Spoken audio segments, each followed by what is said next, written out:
Assalamu alaikum students, welcome to Brain Bazaar. This is Test Yourself 11.1 Chapter 11 Class 10 Organic Compounds. और कि हमारे पास कुछ questions हैं जो कि शॉर्ट क्वेश्चंस के तौर पर MCQs के तौर पर आ जाते हैं बोर्ड में. So the first question is why and how carbon completes its octet. Octet और डिप्लेट मेरा ख्याल है आप पहले भी 9th क्लास में पढ़ चुके हैं, लेकिन हम यहाँ पे थोड़ा सा ओवरव्यू देने के लिए बता देती हूँ कि ऑक्टेट क्या होता है कि आपके सबसे बाहर वाले शेल में 8 इलेक्ट्रॉन्स पूरे हो जाएं ताकि वो स्टेबल हो जाए. अब वो कार्बन क्यों और किस तरह करेगा. कार्बन अपना ऑक्टेट कंप्लीट करता है स्टेबिलिटी के लिए, ठीक है, और उसके बाद हमारे पास आ जाता है कैसे करेगा.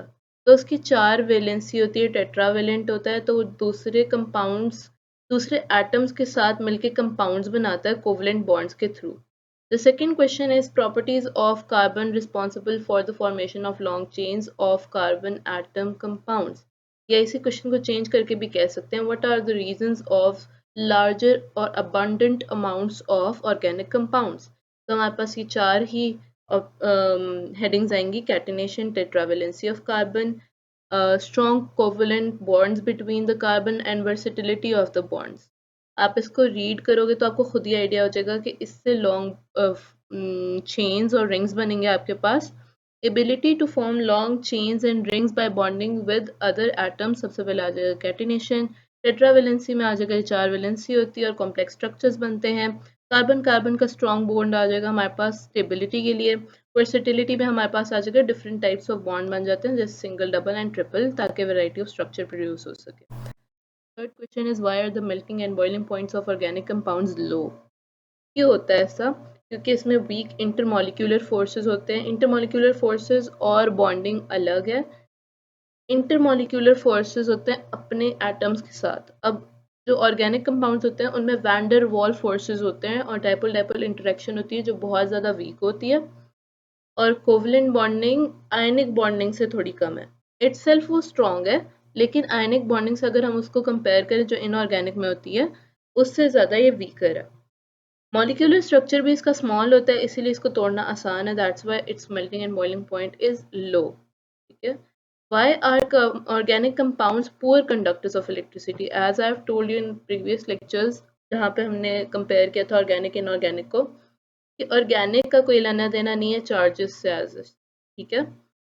और इनऑर्गेनिक में क्या होता है, आयंस वगैरह और इलेक्ट्रॉन्स वगैरह इन्वॉल्व होते हैं. ऑर्गेनिक में ऐसा नहीं है, इसीलिए लिखा हुआ है कोवलेंट बॉन्ड में कोई भी फ्री आयंस या इलेक्ट्रॉन्स नहीं है. लैक ऑफ आयंस होगा और नॉन पोलर नेचर होता है. नॉन पोलर का मतलब है उसके ऊपर चार्ज नहीं है दोनों साइड्स पे, ना पॉजिटिव ना नेगेटिव, वो न्यूट्रल होता है. इसीलिए हमारे पास ये पुअर कंडक्टर है, या आप कह सकते हो कि एक अच्छा इंसुलेटर है. ठीक है.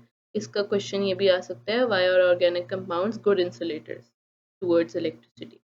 तो आप थोड़ा सा ना उसको बेंड करके भी सोचा करो, क्योंकि अब तो बोर्ड में आपके पास थोड़ा सा कॉन्सेप्चुअल क्वेश्चंस आने लग पड़े. तो आप इसको थोड़ा सा गौर से पढ़ोगे तो इतना मुश्किल नहीं होता उसको टैकल करना.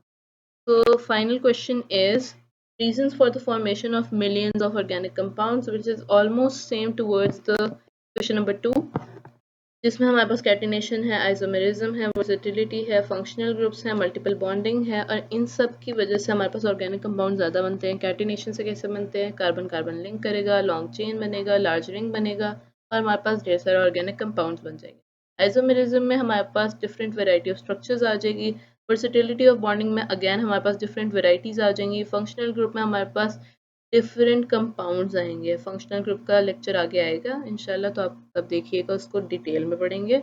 मल्टीपल बॉन्डिंग का जैसे डबल, ट्रिपल और सिंगल बॉन्ड से भी स्ट्रक्चरल वैरायटी आती है, उसकी वजह से हमारे पास डिफरेंट कंपाउंड्स बनते हैं. डिफरेंट कंपाउंड्स बनने की वजह से ऑर्गेनिक कंपाउंड्स की अबंडेंस बढ़ती है. So this was the test yourself 11.1. I hope ये आपको समझ आया होगा. Follow for more.